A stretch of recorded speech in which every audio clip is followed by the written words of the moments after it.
안녕하세요. 생생법률쇼 이지원입니다. 매주 수요일 생생법률쇼에서는 경제 이슈를 짚어보고 분석하는 시간 함께 하는데요. 권혁준 경제평론가 나와 계십니다. 어서 오세요. 네, 안녕하십니까. 네, 원달러 환율이 1,400원에 육박했습니다. 네, 정말 무섭게 올라가고요. 오늘은 좀 소폭 이제 떨어지는 추세를 보여왔지만 그래도 거의 1,400원 선에 계속 좀 육박하고 있고, 지난해 장중 1,400원을 뚫었었죠. 그러니까 그 정도로 지금 환율이 굉장히 불안한 상태로 가고 있다. 이런 얘기를 좀 앞으로 좀 해드리겠습니다. 네. 지금 이 방송은 유튜브를 통해서도 실시간으로 함께 방송되고 있습니다. 많은 시청 부탁드리고요. 유튜브를 통한 소통의 창구도 열어두겠습니다. 방송 중 궁금하신 질문들 올려주시면 답도 해드릴 테니까요. 많은 참여 바랍니다. 여러분은 지금 생생법률쇼와 함께하고 계십니다.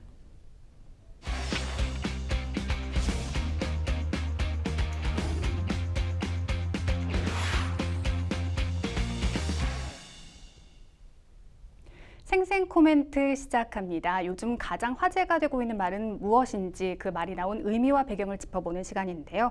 한 주간의 경제 분야를 달군 생생 코멘트 하나씩 짚어보겠습니다. 국민연금 못 믿어. 네, 국민연금에 대해 믿지 못하겠다는 분들이 점점 많아지고 있는데요. 2030 세대 75% 이상이 국민연금을 믿지 못하겠다 이렇게 얘기한 걸로 나타났습니다. 어떤 부분에서 국민연금을 신뢰하지 못하는 걸까요? 이게 과학적 근거로 이제 서베이 조사 때 나온 거예요. 이게 그 한국여성정책연구원에서 이제 서베이 조사를 한 겁니다. 이제 젊은 친구들에게 국민연금에 대해서 어떻게 생각하느냐라고 했을 때 20대, 30대들이 1,152명에게 물어봤거든요. 그때 75%가 나 불신한다, 못 믿는다 이 얘기를 했거든요.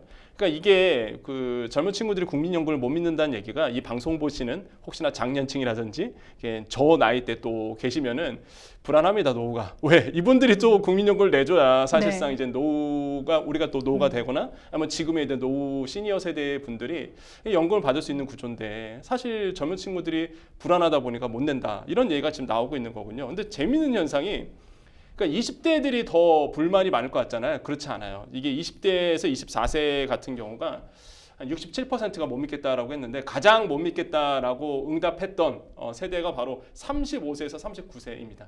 딱 직장생활 하시는 분들이에요. 네. 한마디로 내 월급 받아서 국민연금 막 빠져나가니까 이게 눈에 보이는 거죠, 사실상. 나는 혜택도 못 받을 것 같고 내 월급에서 이렇게 빠져나가고 그러니까 이제 사실상 불신이 더 커질 수밖에 없는데 아까 말씀하셨어요. 그 이유를 물어보셨는데 첫 번째가 인구 감소합니다. 그러면 내가 열심히 냈는데 내가 노후화됐을 때는 그러면 누가 내는 거냐? 받을지 불확실한 거죠. 네, 나는 못 받을 것 같다. 그러니까 나도 안 내겠다. 이런 논리거든요.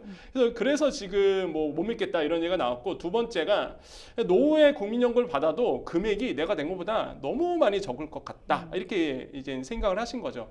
그래서 지금 20대, 30대들이 국민연금에 대한 불신이 굉장히 높다. 이렇게 말씀드릴 수 있습니다. 네, 사실 인구수가 줄어드는 것은 이제 기정사실화된 상황이고요. 젊은 세대가 국민연금에 대해 불안해하는 것도 저는 이해가 됩니다. 저출생과 고령화 속에 연금 개혁이 요구되고 있잖아요. 얼마 전 국회가 이 연금 개혁을 위해서 조성한 공론회위원회가 토론회를 열었습니다. 역시나 소득 보장과 재정 안정을 두고 좀 의견이 갈리는 것 같아요. 그렇죠. 이제 소득 보전과 재정 안정 이 두 가지 키워드인데, 그러니까 그걸 좀 쉽게 설명드리면 소득 보험료율이죠. 그러니까 보험료율은 내가 이제 내는 돈 이렇게 생각하시면 돼요. 그 다음에 소득 대체율 한마디로 내가 이제 연금 수급 시일이 되면 내가 받는 돈 이렇게 생각하시면 되는데 지금 같은 경우에는 이제 보험료를 현행 9%에서 1안입니다. 13%로 올리는 거예요. 한마디로 내가 국민연금을 더 내고요. 그 다음에 소득 대체율 내가 받는 돈이라고 했잖아요. 이거를 40에서 50%로 이제는 올리는 거죠. 그러니까 말 그대로 더 내고 더 받는 겁니다. 이런 식으로 이제 바뀌자 이렇게 이제 나오는 거고 지금 보시면은 이제 이안 같은 경우가 이제 보험료율을 나와요. 보험료율이 이제는 12% 정도 올리고 소득 대체율은 이제 40%. 그러니까 거의 그대로인 거죠, 사실. 그래서 내가 더 내고 그대로 받자. 이렇게 되고 있는 거예요. 그래서 기금 예상 고갈 시점을 본다 그러면 62년, 63년 이렇게 돼 있는데 어쨌든 간에 사실상 이제는 내가 어차피 이대로 가면은 기금은 고갈이 되거든요. 네. 그렇기 때문에 이제 지금 소득 대체율과 말 그대로 이제는 소득 그 보험료율을 어떻게 조정하에 따라서 그 기간이 좀 늘어날 수는 있다. 그래서 지금 분위기는 이제 개혁안은 분명히 이루어져야 됩니다. 이거는 미룰 수 없는 영역이거든요. 그래서 네. 빨리 좀 개혁안이 좀 나아졌으면 좋겠다는 생각을 해봐요. 네, 이 연금 보험료율 9%가 1998년 이후 26년간 변하지 않았습니다. 이대로라면 기금이 2055년에 소진될 것으로 예측이 되고 있는데요. 개혁이 불가피해 보이긴 합니다만 또 젊은 층의 부담이 너무 가중되진 않을까 하는 걱정도 커요. 그러니까 저 개인적 생각은 보험료는 높여야 된다. 저는 그렇게 생각해요. 그러니까 9%는 말이 안 됩니다. 지금 우리나라 GDP 대비 9% 너무 적어요. 사실 우리 소득 대비해서. 그래서 저는 뭐 12%, 13% 이렇게 높여야 된다고 좀 생각해 볼 수 있겠고, 그러니까 소득 대체율은 더 높여지진 않았으면 좋겠어요. 왜 그러냐면 그렇게 된다 그러면 뭐 올리는 거 의미가 없습니다. 그렇게 되면 보험료를 올리는 거 의미 없기 때문에 제 개인적 생각은 그러니까 보험료를 높이고 소득 대체율은 그대로. 그래서 소득 대체율은 뭐냐 그러면 그러니까 내가 평생 이제 국민연금을 냈잖아요. 그럼 그동안 낸 기간 동안에 내 월급이 있습니다. 평균 월급. 거기에 이제 몇 %를 이제 보장해 줄 거냐예요. 그래서 이제 40%로 지금 되어 있는데 그 40% 그대로 이제는 가거나 소득 대체율을 높이는 거는 사실상 좋지 않다라고 저는 개인적으로 생각하거든요. 저 개인적 생각인데 아마 이 영상 보시는 이 방송 보시는 많이 시니어 분들은 아마 공감을 하실 거예요.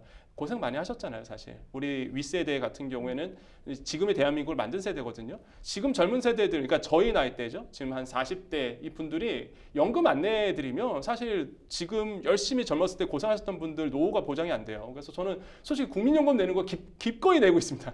저는 기꺼이 내고 있어서 저는 네네. 더 내라 그러면 더 낼 수도 있어요. 그렇기 때문에 저는 이런 어떤 그 뭐랄까요? 정부가 이제 맡아야 되겠죠. 이런 것들을 이런 캠페인들이라든지 이 당위성, 왜 국민연금은 왜 필요한지의 당위성에 대해서 좀 홍보를 좀 더 강화해야 되지 않나 이런 생각이 많이 들고 어쨌든간에 보험료율은 높일 수밖에 없다. 이거는 뭐 이미 사회적 합의가 된 상태다라고 말씀드립니다. 알겠습니다. 이어서 다음 생생 코멘트 만나볼까요? 이 국회 기재위 소속 양경숙 의원의 얘기였습니다. 근본적 대책으로 세원 확대에 나서야.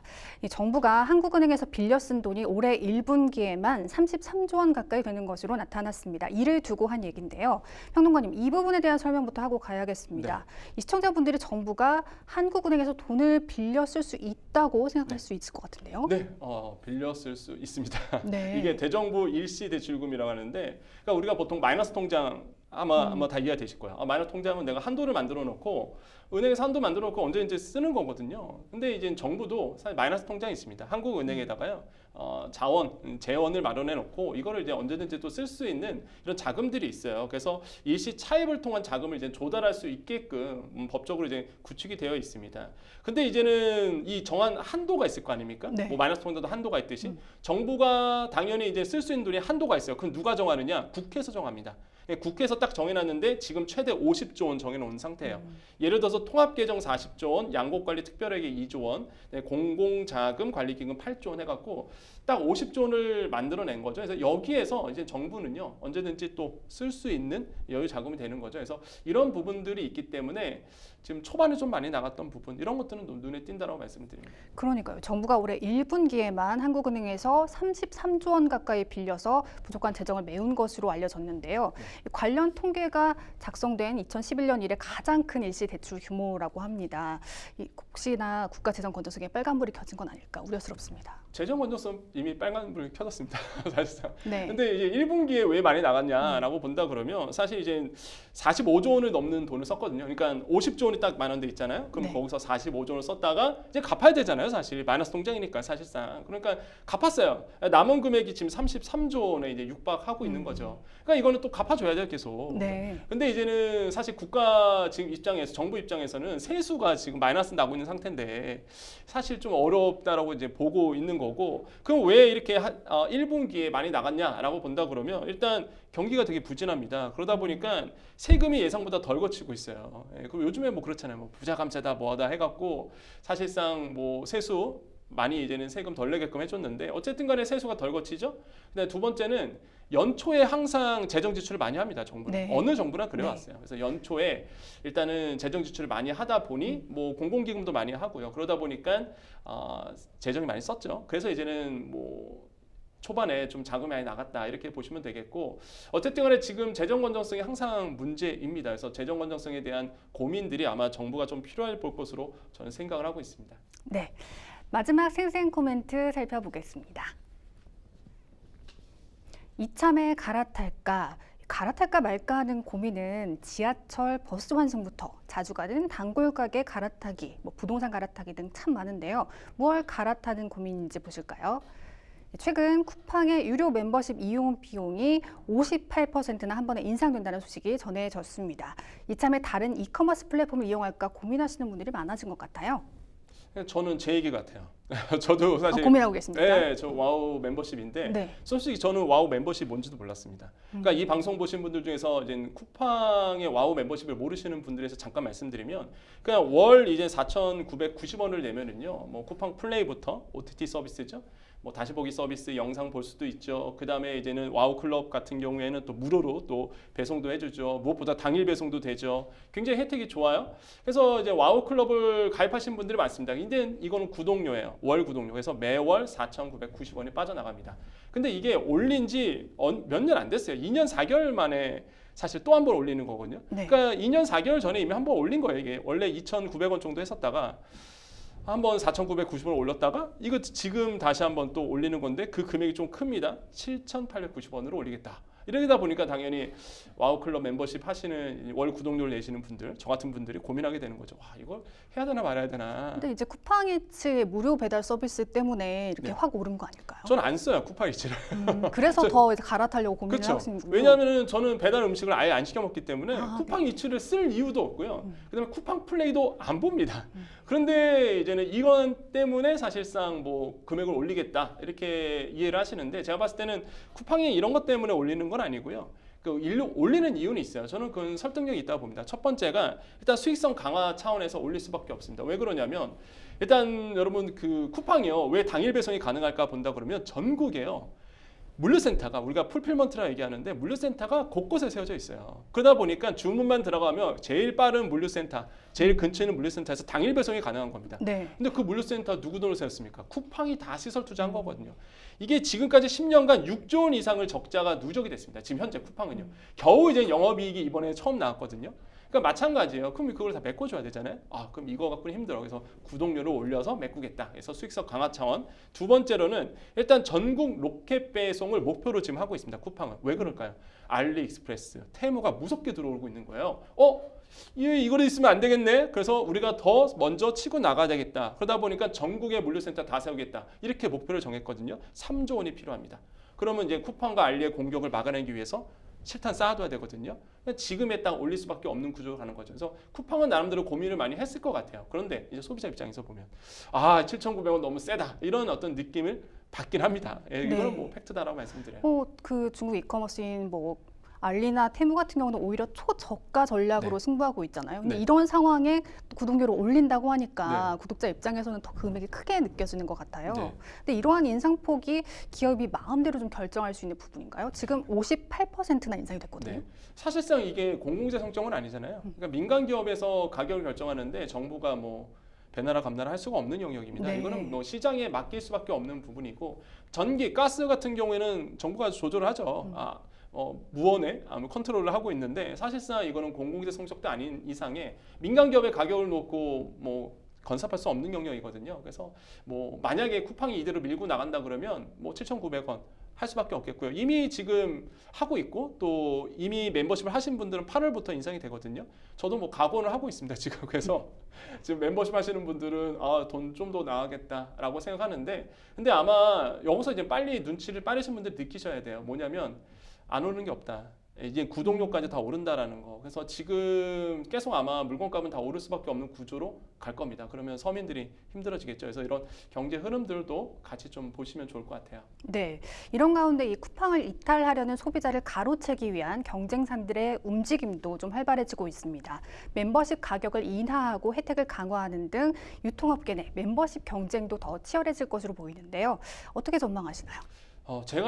제 개인적 생각은 지금이 이제 쿠팡 와우 서비스를 이용하시면 그러니까 구독을 하시는 분들이 한 1,400만 명 정도 돼요. 그러니까 이분들이 일부는 이탈해도 뭐 크게는 이탈 안 할 거다라고 저는 생각을 해봅니다. 쿠팡에서. 견고함이 유지될 것이다. 왜 그러냐면 사실 배송이 너무 빨라요. 풀필먼트가 워낙 잘 돼 있고 당일 배송되고요. 오늘 주문하면 오늘 밤에 올걸요. 그러니까 그 정도로 빠르다 보니까 그 매력 때문에 사실 하는 거거든요. 네. 그러다 보니까 사실 많이 이탈은 되지 않을지라도 그래도 그 이탈하는 부분은 있을 거예요. 그래서 신세계 그룹이 이제 치고 나가고 있다. 신세계 그룹 같은 경우에는 유니버스 클럽이라고 있습니다. 연회비가 원래 3만 원인데요. 이걸 4,900원으로 이제 대폭 인하를 했고요. 그 아시겠지만 유니버스 클럽이에요. 그러니까 딱 이름 다해서 딱 아시죠? 신세계 그룹의 모든 서비스를 이용할 수 있습니다. 뭐 면세점, 백화점, 스타벅스. 아 스타벅스가 신세계 건지를 모르시는 분도 계시더라고요. 그래서 스타벅스 신세계 겁니다 지금. 그래서 네. 스타벅스도 이용 가능하고요. G마켓 옥션 마찬가지예요. 신세계가 인수를 했습니다. 그래서 이베이 코리아를 인수했기 때문에 G마켓 옥션도 신세계 거고요. 그 다음에 또 ss.com 이런 것들을 다 통합해서 쓸 수 있고 네이버도 마찬가지입니다. 네이버 플러스 멤버십이라고 있거든요. 이것도 구독 서비스인데요.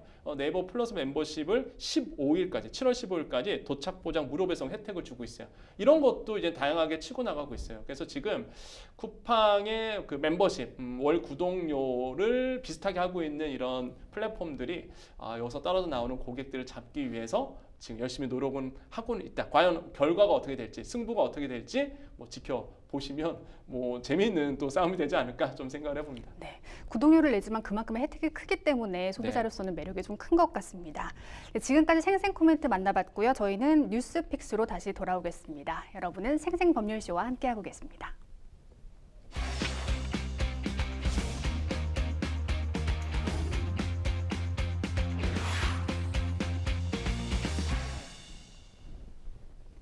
분야별 가장 핫한 소식을 집중 분석해보는 시간 뉴스픽스 시작하겠습니다. 매주 수요일 경제 분야 주요 이슈들을 짚어보고 있는데요. 오늘 만나볼 첫 번째 주제는 중동발 위기감 고조, 한국 경제 영향은입니다. 네, 이란과 이스라엘의 충돌로 국제사회 긴장감이 높아지고 있습니다. 중동 정세 긴장에 따른 세계 경제 불안 우려와 또 우리나라에 미칠 직간접적인 영향까지 살펴보도록 하겠습니다. 네, 이스라엘 향한 수백 대 미사일이 날아왔습니다. 위치가 위치인 만큼 유가도 좀 우려가 되고요. 미국 금리 인하 기대감도 좀 꺾이는 모습입니다. 평론가님, 현재 상황은 어떻게 보고 계십니까? 저는 솔직히 최악이라고 봅니다. 지금 상황에서. 왜냐하면 중동이에요. 하필 또. 네. 중동이고 좀 더 앞서 나간 말일 수 있어도 둘 다 사실상 핵을 보유한 국가라고 분류가 되거든요. 사실상. 그러니까 이런 나라가 붙었다라는 거는 최악의 상황으로 이제 간 수도 있다는 얘기입니다. 그래서 사실 뭐 그러죠. 뭐 정부 당국이나 아니면 많은 분들이 그래도 우려 수준은 아니야라고 하는데 이 변동성이 어떻게 될지 몰라요. 그러니까 항상 경제에서 제일 싫어하는 게 변동성입니다. 불확실성 이거예요. 그러니까 뭐가 확실하면은 확실한 대로, 나쁘면 나쁜 대로, 좋으면 좋은 대로 계획 짜서 가면 되는데 이게 어떻게 될지가 모르는 거죠. 그러니까 이런 불확실성 때문에 전반적으로 굉장히 악영향을 미치고 있는데 대표적인 게 지금 이제 유가 때문에 그렇거든요. 네. 뭐 유가는 좀 이따 말씀드리겠지만 유가로 인한 또 물가 불안, 물가 불안하다 보니까 금리에 영향을 미칠 수밖에 없겠죠. 자, 미국에서요 연내에 3번 정도 금리 인하할 거라고 과거에 밝힌 상태입니다. 근데요 어젯밤이었어요. 파월 의장, 한마디로 이제는 우리나라의 중앙은행장 이렇게 보시면 되는데 이분께서 야 이거 지금 돌아가는 추세를 보니까 지금 금리 인하는 좀 늦춰질 수 있다라고 얘기를 했거든요. 그래서 이제는 시장에서 어떻게 반응하느냐? 뭐야 연내에 3번 정도 인하한다며? 그럼 빠르면 6월로 봤는데 6월 물 건너 갔네 이렇게 본 거예요. 그러니까 6월에 금리 인하가 될 거야라고 생각하고선 다 경제 주체들이 움직여 왔는데 이게 물 건너 간 거죠. 그러니까 모든 지수들이 파란불이 켜지는 거고요. 네. 그럼 7월에 이게 연준에서 FOMC가 6, 7 이렇게 있거든요. 그럼 7월에 그 금리 인하 얘가 나오겠느냐? 이것도 이제 물 건너 갔다 이렇게 나오는 거예요. 그러면 남아 있는 게 9월과 11월, 12월인데 생각해 보세요. 연내 3번 인하한다면서요. 그러면 9월, 11월, 12월 다 인하해야 되거든요. 불가능하죠 사실. 그러다 보니까 지금 확 분위기가 바뀌었어요. 야 연내에 3번은 물 건너갔고 연내에 한두 번 정도 금리 인하가 단행될 수 있겠다. 빠르면 9월. 자 그러면 9월에 바뀝니다. 여러분 9월에 만약에 금리 인하 미국에서 단행한다 그러면 우리나라는 언제 금리 인하할까요? 절대 우리가 먼저 못하거든요.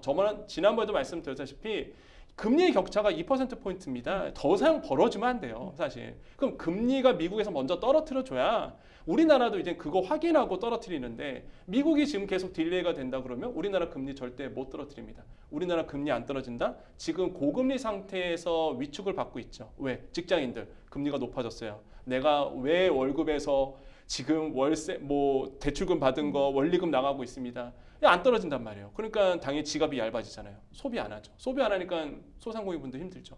그러니까 이게 악영향이 계속 오는 거예요. 그래서 야 이거 금리가 떨어져야 사실 돈이 돌 텐데 사실상 지금 뭐 하반기 가서야 지금 확인할 수 있는 부분을 가다 보니 정말 안 좋은 상황으로 좀 가고 있다 이렇게 좀 생각해 봅니다. 네, 지금 가장 중요한 건 국제 유가의 흐름 아니겠습니까? 이 중동 정세 위기로 호르무즈 해협 봉쇄 가능성이 계속 거론이 되고 있는데요. 유가가 이게 굉장히 좀 좌지우지 되는 거죠? 이 호르무즈 해협은요, 딱 여기에요. 이게 나중에 한번 지도를 한번 찾아보십시오. 딱 이란이 잡고 있는 해역입니다. 네. 도금 해협, 여기 지도 나오겠네요. 그렇죠. 이란이 딱 호르무즈 해협을 딱 잡고 있거든요. 항상 그랬어요. 이란을 압박하면은요, 이란이 야 호르무즈 해협 막아버릴 거야. 딱 이럽니다. 근데 호르무즈 해협이 왜 중요하냐? 보세요. 사우디아라비아, 아랍에미리트, 이라크 있죠? 산유국들이에요. 여기서 석유를 시출을 해갖고요. 쿠웨이트까지 시출을 해갖고 나가는 겁니다. 배 타고. 네. 여기를 막아버린다? 아니 기름은 그럼 어디서 이동합니까? 그래서 호르무즈 해협이 중요한 이유가 천연가스의 3분의 1이 여기서 나가요. 그다음에 석유의 6분의 1이 여기를 통해서 나갑니다. 근데 이거를 이란이 막아버린다. 만약에 막아버린다. 실제 이제 실력 행사 나면은 유가는 폭등하는 거예요. 그래서 지금 호르무즈 해협을 만약에 막는다 그러면 유가는 지금 뭐 서부 텍사스유 같은 경우가 한 80달러 돌파했고요. 브렌트유가 90달러 돌파했는데 130달러까지 간다. 이런 어떤 국제적인 전망도 나오고 있거든요. 그러니까 감이 안 오실 거예요, 이게. 그러니까 기름값 오른다는 얘기는요. 우리나라 물가 다 오른다는 얘기입니다. 그냥 그렇게 편하게 생각하시면 돼요. 다 자극합니다. 그래서 사실상 유가 오르는 건 절대 우리 입장에서는 좋지 않다. 급격하게 오르는 건 좋지 않거든요. 그래서 지금 이런 불확실성이 있는 거예요. 아직은 막진 않았습니다. 근데 만약에 전쟁이 격화돼요. 지금의 키는 이제 이스라엘에 달려있죠. 이스라엘이 어떻게 보복하느냐. 이후에 달려 있는데 만약에 이스라엘 보복하면 이란 가만히 있습니까? 또 보복할 거란 말이에요. 그러니까 이게 어떻게 튈지도 모르다 보니 만약에 이란이 실력 행사까지 나가면 골치 아파지는 겁니다. 그래서 지금 좀 불안한 마음이 있고요. 그러다 보니까 뭐 이렇게 불안한 가운데 믿을 건 뭐다? 달러야. 그리고 금인 겁니다. 또 안전자산으로 더 네, 쏠리게 되겠죠. 안전자산으로 가는 거예요. 그래서 네. 이미 아마 이 방송 보신 분들 중에서 여유가 좀 있으신 분들은 아마 금 먼저 생각하신 분도 계셨을 겁니다. 그래서 아마 이런 안전자산 선호 심리가 이제 높아지는 추세로. 그래서 이렇게 안전자산 하는 이유가 이런 흐름이 있기 때문에 이런 시그널이 있기 때문에 나오는 거다라고 말씀을 드립니다. 네, 이스라엘이 전면전은 하지 않겠다고 발표는 했습니다만 상황이 워낙 불안정합니다. 최악의 시나리오로 1973년에 오일 쇼크와 같은 상황이 벌어질 수도 있다라는 우려가 나오고 있는데요. 평론가님께서는 어떻게 보시나요? 저는 사실 오일 쇼크를 교과서에서 봤습니다. 그래서 사실 피부로 못 느껴요. 그런데 못 느끼지만은 느껴보셨던 분들, 그러니까 나이가 많으신 분들, 지금의 이제 시니어 세대, 뭐 할아버지 할머니들 굉장히 힘들었다고 얘기하거든요. 특히 이제 73년도, 74년도가 1차 오일 쇼크였고요. 근데 더 무서웠던 것이 이제는 79년도에 있었던 이제 2차 오일 쇼크였습니다. 그 당시에 우리나라의 성장이 역성장을 했었고요. 5.2% 역성장했었고, 그다음 물가 상승률이 무려 30%. 엄청났었죠, 사실. 그래서 굉장히 어려웠고 정말 힘들었던 시기였다. 이렇게 이제는 알 수 있는데 만약에 3차 오일 쇼크가 온다 그러면 상상하기도 싫죠. 근데 그 당시와 지금은 달라요. 근데 저는 오일 쇼크가 오지는 않을 거다라고 보고 그 당시에 이제 오일 쇼크 같은 경우에는 중동이 한 몸으로 똘똘 뭉쳐갖고 기름이 우리가 무기야. 그래서 기름을 완전히 잠가버렸거든요. 동시에. 그러다 보니까 뭐 쇼크가 온 거죠, 사실. 그래서 온 거고 지금은 이해관계가 중동이 다 다릅니다. 그러다 보니까 사실상 뭐 이란과 뭐 이스라엘의 전쟁이 격화되고 그래도 오일 쇼크까지 다른 산유국들이 있기 때문에 뭐 오일 쇼크까지 오지는 않을 거다라고 이제는 보고 있는데 어쨌든 간에 유가는 분명히 상승할 거예요. 유가가 상승을 한다 그러면 가장 수혜를 받는 업종도 있습니다. 사실상 뭐 모든 게 파란불이다. 그러니까 다 안 좋다. 이렇게 보지는 않고요. 그중에서 항상 그렇잖아요. 이제 경제라는 게 생물이다 보니까 좋은 게 있으면 나쁜 것도 있고 나쁜 것도 위기에도 있습니다. 기회가 네, 위기도 기회가 있고 그 네. 기회가 어디냐? 정유주예요, 사실. 그러니까 유가가 뛰면은요, 사실 정유주가 항상 단기적으로 뛰기 시작합니다. 또 하나, 유가 뛰잖아요. 그러면은 사실상 뭐 안전자산 경제가 불안해지니까 안전자산 쪽으로 이제 돈이 흐르죠. 그럼 강달러가 지금 지속이 됩니다. 그럼 강달러가 된다는 얘기는요, 일단 수출기업에서 좋아요. 왜냐하면 우리나라 강달러 되면 원화 가치가 떨어집니다. 원화 가치 떨어진다는 얘기는 환율이 높아지는 거예요. 환율이 높아진다 그러면 우리가 하나를 팔더라도 더 많은 돈을 받는 겁니다. 그래서 수출기업 입장에서는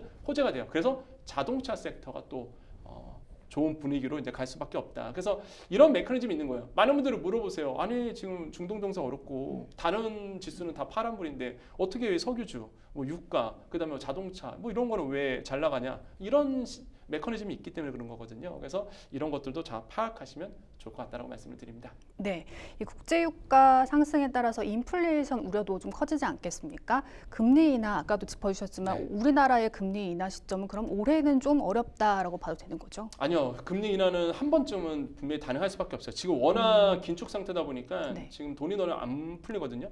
지금 소상공인들 만나보면은요, 지금 뭐 폐업 일보 직전이다 이런 얘기를 합니다. 그리고 돈이 너무 돌지 않다 보니까 제가 봤을 때는 연내에 한 번쯤은 하지 않을까라고 좀 조심스럽게 좀 예상을 해봐요. 그래서 그 시기가 제가 봤을 때는 하반기가 될 가능성이 굉장히 크고, 근데 네. 만약에 항상 그렇습니다. 현재 경제 상황에서 항상 그래요. 경제 상황에서 이 상황에서 만약에 이 상황에서 변수가 생기면 또 전쟁이 격화되면 그건 모르는 거죠. 격화되면 완전히 지금 뭐 물가는 폭등할 거거든요.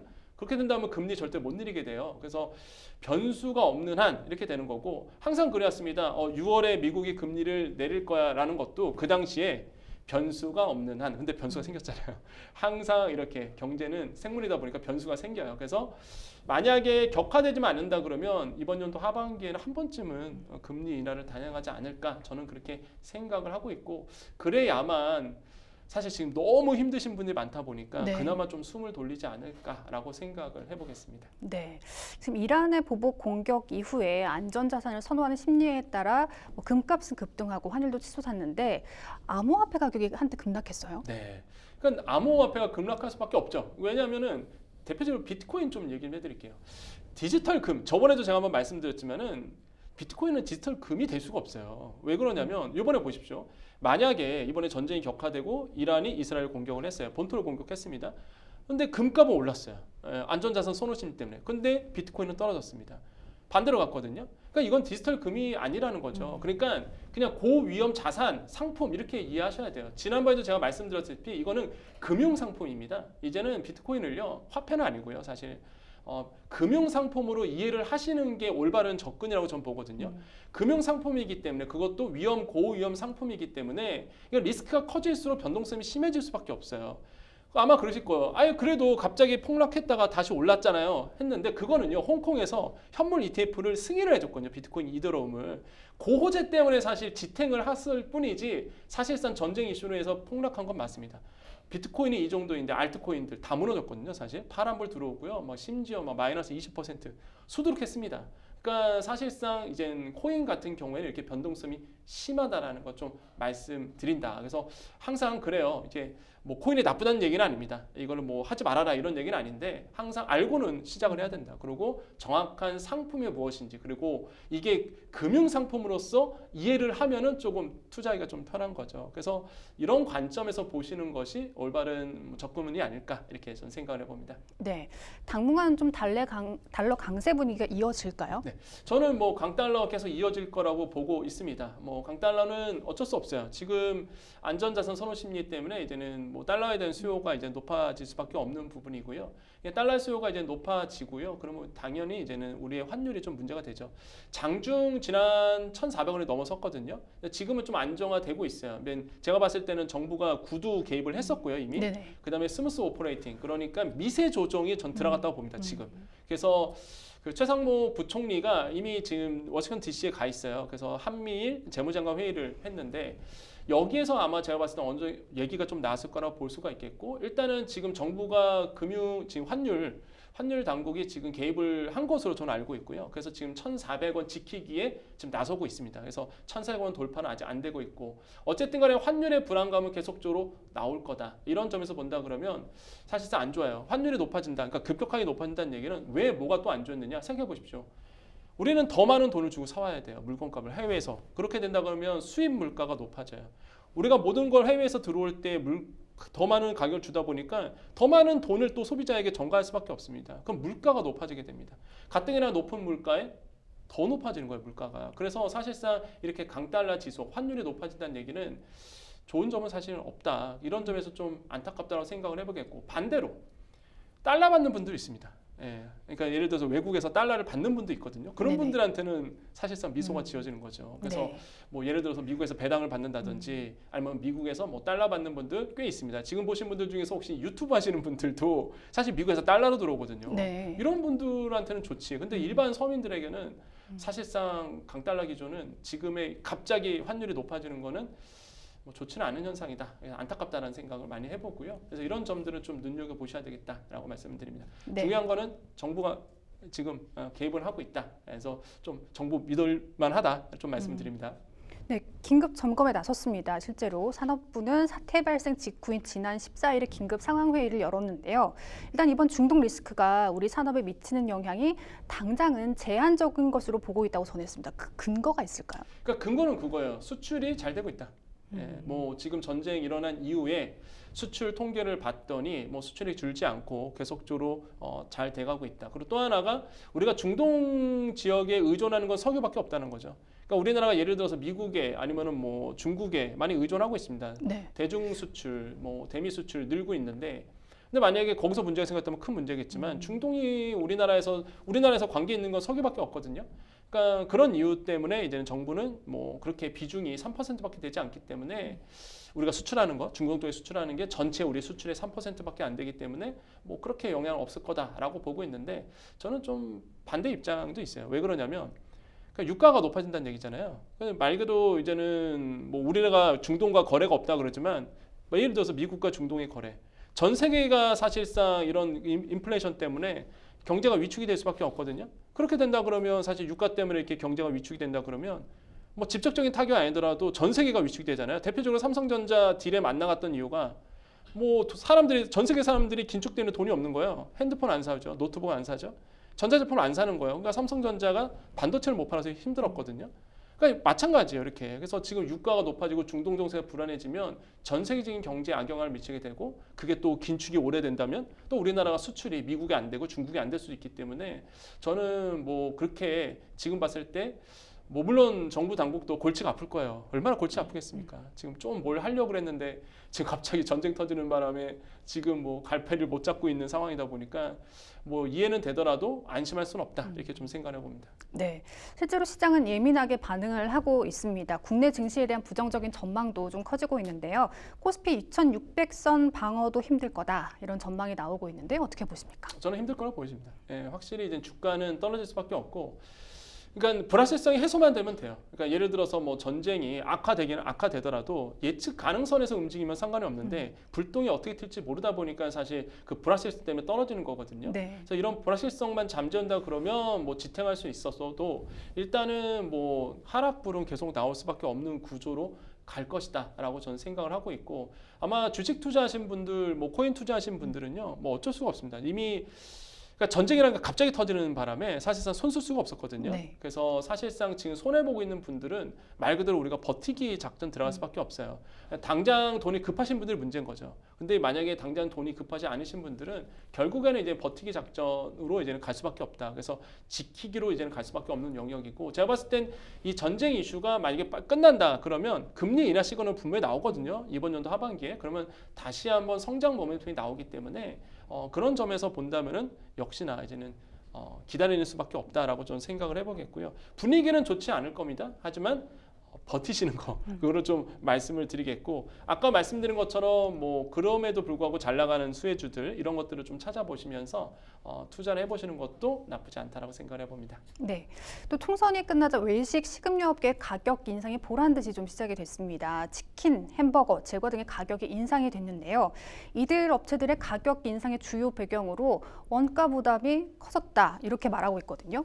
근데 이 원가 부담이 이유라면 다른 업체도 가격을 올리지 않을까 싶은데요. 이 중동위기 고조되는 것, 도미노 가격 인상에 좀 영향을 줄까요? 그래서 저는 가격 인상이 충분히 영향을 준다라고 볼 수가 있고, 가격이 올라갈 수밖에 없는 이유가요. 그동안 이제 원자재 가격이 많이 올랐습니다. 근데 총선 때문에 이게 정치권 눈치를 좀 봤거든요. 사실 왜냐하면 이제는 정치권 입장에서는 자기 표심이 있다 보니까 네. 예, 뭐 물가가 안 오른 걸 좋았겠죠. 어쨌든 간에 그러다가 기다렸어요. 근데 총선이 끝났습니다. 이제 때가 온 거죠. 그래서 이제는 물건값이 이제 오를 것으로 이제 보고 있고요. 그동안 이제 안 했던 이유는 아까 말씀드린 것처럼 총선의 영향 때문에 그런 거기 때문에 제가 봤을 때 이제 끝났습니다. 제가 만약에 제가 만약에 기업의 경영자라도 지금 원자재 가격 올렸는데 안 올릴 이유가 없기 때문에요. 그다음에 유가가 더 오를 가능성도 있고, 그다음에 기업들은요 선제적으로 올려요. 그러니까 미래의 불확실성, 리스크를 항상 해지해야 되거든요. 그렇기 때문에 제가 봤을 때는 물건값은 계속적으로 올라갈 수밖에 없다. 그래서 제가 초반에 분위기가 안 좋다는 게 이런 것 때문에 그렇습니다. 물가는 계속 오를 거다. 물건값은 계속 오를 거다. 돈이 많으신 분들이야 사실 뭐 물건값 올라도 상관없는데요. 서민들 같은 경우에는 가처분 소득이 점점 줄어들게 됩니다. 월급 받아서 월급은 그대로인데 사실상 뭐 세금 빼고 나면 남는 돈이 없는 거예요. 그래서 이런 현상들이 계속적으로 더 많아지는 거고, 좀 안타까운 이제 현상으로 가고 있고요. 이런 점에서 봤을 때 계속 이 방송 보시면서 내가 어떻게 경제를 좀 이끌어가야 될까 그런 힌트를 좀 얻으시는 거 되게 중요하다고 말씀드립니다. 네. 뉴스픽스 두 번째 주제를 살펴보겠습니다. 기후 동행 카드 시행 2달, 효과는입니다. 서울시가 전국 최초로 선보인 무제한 대중교통 통합 정기권이죠. 기후 동행 카드가 출시 2달 만에 100만 장을 판매한 것으로 나타났습니다. 특히 이용자의 4%는 평소 타던 승용차 대신에 대중교통으로 옮겨갔다고 하는데요. 관련 내용 이야기 나눠보겠습니다. 서울시의 무제한 대중교통 정기권이죠. 이 기후 동행 카드가 시민들에게 반응이 좋습니다. 아주. 이 반응이 좋을 수밖에 없는 게, 그러니까 반응이 좋은 이유는 서울시만 그렇습니다. 당연히 이제 기후동행 카드는 서울시만 쓸 수 있으니까.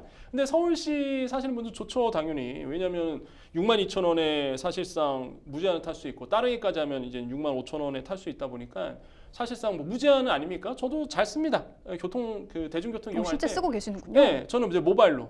모바일로. 이게 카드가 아니라 카드는 제가 구하려고 다 돌아다녔거든요. 없어요. 왜냐면 카드가 좋은 점은 다 아시잖아요. 어떤 점이죠? 나도 쓸 수 있고. 다들 나눠 쓸 수가 있군요. 그렇죠. 카드가 현물 카드다 보니까 네. 이거 우리 이런 팁인데 이게 고급 팁입니다, 사실. 배워갑니다.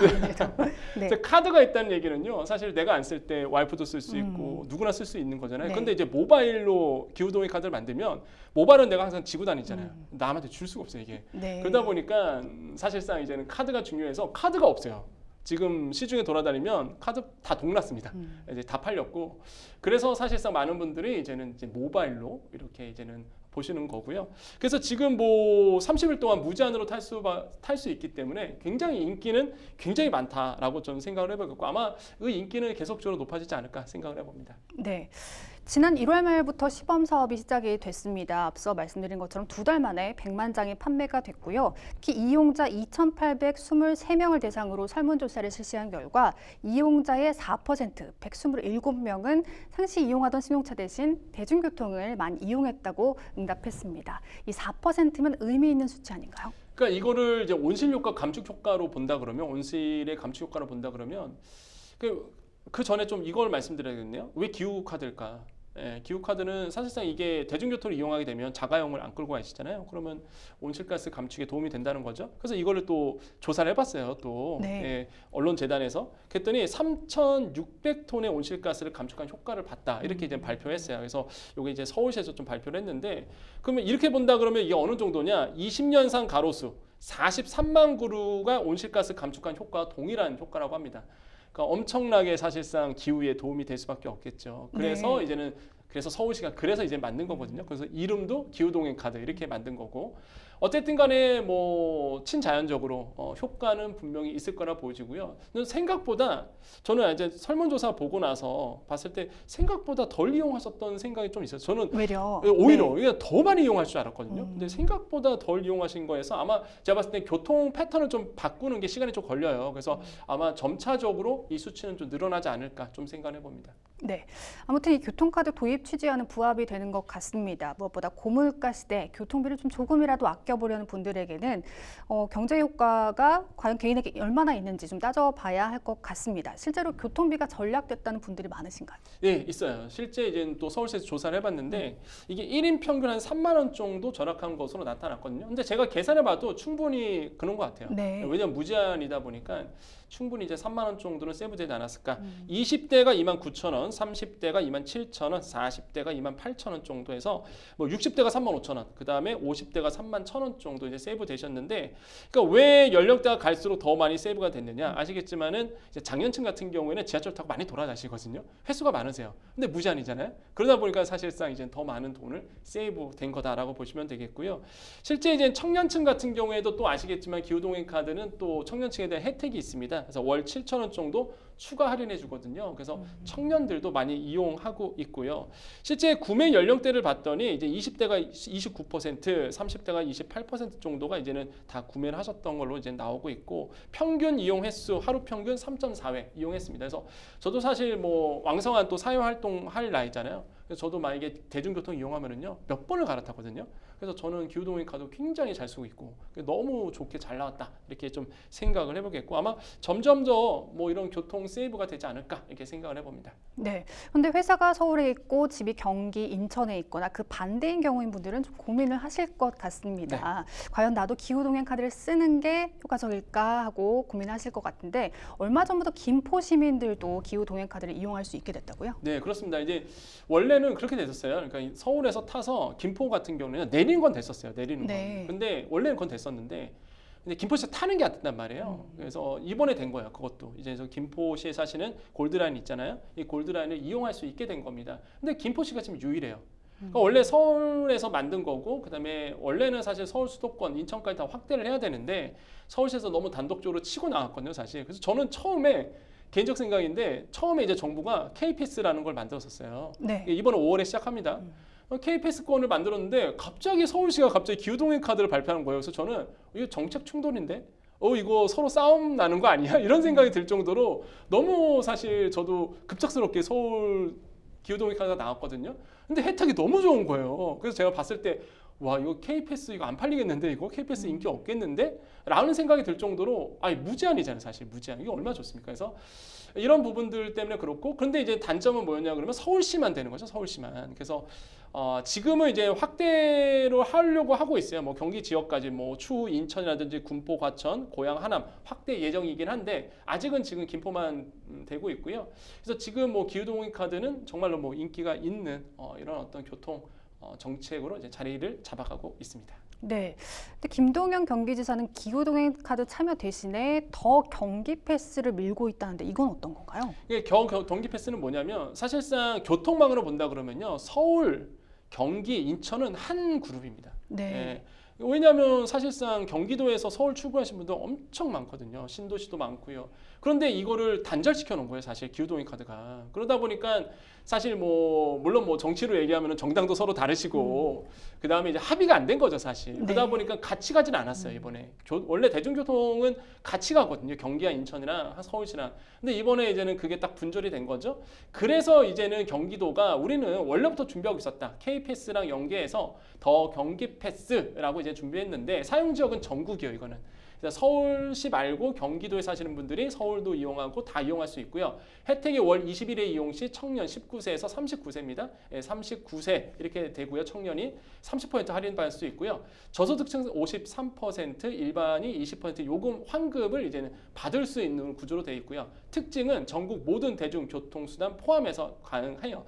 기후동행 카드는 아시겠지만 저거 안 되거든요. KTX 이용 불가능하죠. 광역버스 안 되거든요. 그래서 경기 패스가 이제 조만간 5월에 또 나오니까 경기도에 사신 분들은 저 경기 패스 한번 알아보시는 것도 좋을 것 같다라고 생각을 해봅니다. 네. 근데 아까 언급해 주셨다시피 다음 달부터 전국구 대중교통 정기 이용권인 K패스가 출시가 됩니다.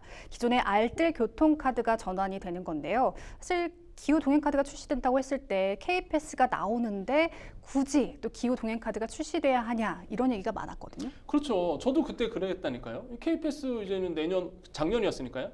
내년 5월에 출범한다고 해서 다 발표해놨는데 기후동행 카드가 탁 튀어나오니까 이거 꼭 중복되고 또 해야 되나 생각하는데 어쨌든 간에 서로 달라요. 일단은 서로 네. 다릅니다.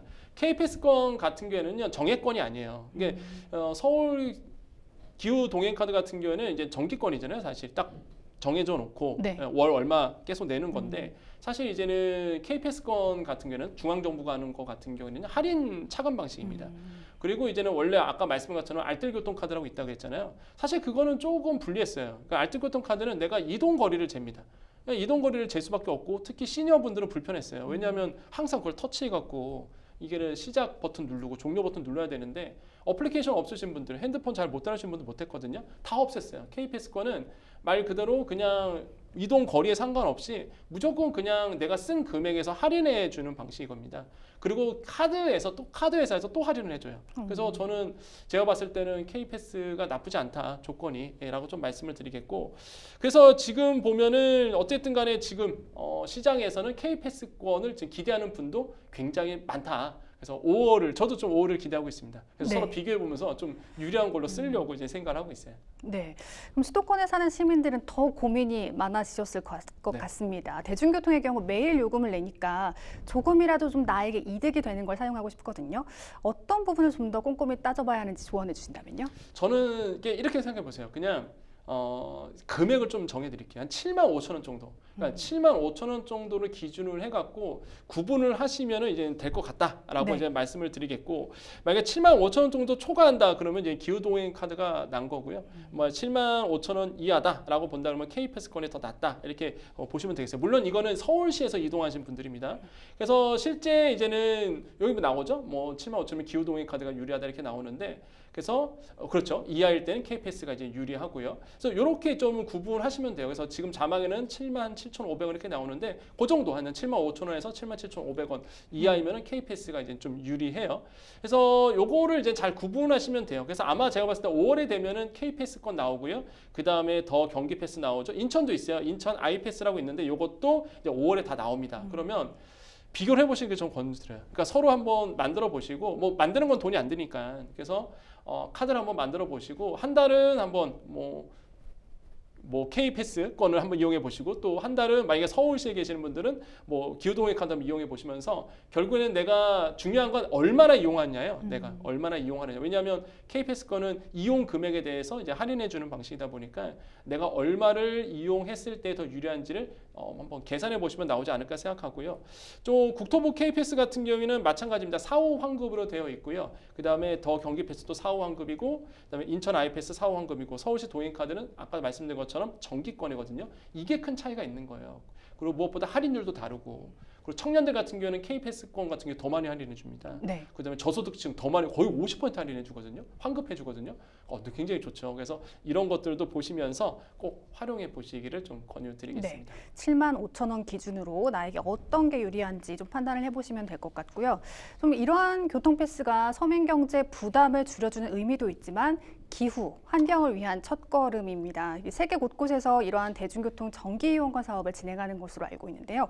실제로 효과는 어떻습니까? 좋아요. 나쁘지 않습니다. 왜냐하면 서울에 나왔던 기후동행 카드가 뭐를 참고로 했냐면 이제는 독일, 오스트리아 이쪽을 참고해서 만든 거예요, 사실. 그래서 일단 독일 같은 경우에는 유로, 그러니까 9유로죠. 9유로 티켓. 그래서 13,000원짜리 티켓을 이제 시험 시행을 했었습니다. 반응이 너무 좋은 거예요. 그래서 이번에 이제 49유로 티켓이라 해서 우리 돈으로 한 7만 원 정도 되거든요. 그러니까 이거를 만들어서 지금 하고 있어요. 그래서 많은 분들이 이제 대중교통을 많이 이용하면서 뭐가 돼요? 온실가스 감축이 되는 거죠. 그래서 말 그대로 기후 동행과 마찬가지로 굉장히 기후 환경에 도움이 되고 있고요. 저는 이런 추세는 정말 좋다, 옳은 분위기다라고 저는 생각을 해봐요. 그래서 저도 이제 대중교통을 많이 이용하고 있고, 또한 그렇잖아요. 또 도시에 나가면은 막 매연 많고 그러잖아요. 또 우리 아이들이 또 생활할 공간인데, 그렇기 때문에 이렇게 좋은 서비스, 교통 대책에 나와서 많은 분들이 활용하셔서 뭐 온실가스 감축에 도움이 된다 그러면 정말로 큰 의미가 부여되는 상황이 아닐까. 그래서 정부나 뭐 지자체가 이렇게 열심히 하고 있다라는 거 저는 칭찬해 줄 만하다라고 생각을 해봅니다. 알겠습니다. 네. 생생법률쇼 어느덧 마칠 시간입니다. 오늘 함께해 주신 권혁중 평론가님 고맙습니다. 네, 감사합니다. 네, 방송이 끝나더라도 상담 접수는 계속됩니다. 변호사들에게 무료 법률 상담 받고 싶은 분들은요. 평일 오전 9시부터 오후 6시까지 02557-8295번으로 연락 주시거나 법률방송 홈페이지 법률상담 게시판 또는 아래 하단으로 나가고 있는 이메일로 접수해 주시기 바랍니다. 생생법률쇼 오늘 준비한 소식은 여기까지입니다. 함께해 주신 여러분 고맙습니다.